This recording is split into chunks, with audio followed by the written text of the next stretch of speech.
আসসালামু আলাইকুম রহমতুল্লাহি ওয়া বারাকাতুহু। প্রিয় ধর্মপ্রাণ মুসলমান ভাইয়েরা, আজকে 18ই ফেব্রুয়ারি রাতেই ইনশাআল্লাহ তারাবির নামাজ শুরু হবে এবং আগামীকাল থেকেই 19শে ফেব্রুয়ারি রোজ বৃহস্পতিবার থেকেই আমরা রমজানের রোজা রাখব।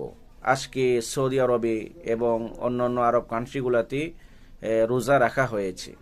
নবী করিম সাল্লাল্লাহু আলাইহি ওয়াসাল্লাম হাদিসের মধ্যে ইরশাদ করেছেন, মান সামা রমাদানা ঈমানান ওয়া ইহতিসাবা গুফিরা লাহু মা তাকদ্দামা মিন যামবি।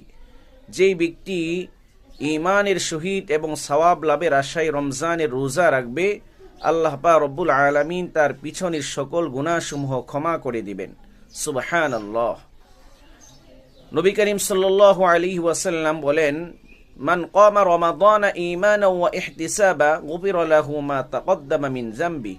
যেই ব্যক্তি রমজান মাসে ঈমানের সহিত এবং সওয়াব লাভের আশায় রমজানের তারাবির নামাজ আদায় করবে, আল্লাহ পাক রব্বুল আলামিন তার পিছনের সকল গুনাহ মাফ করে দিবেন। বলেন আলহামদুলিল্লাহ।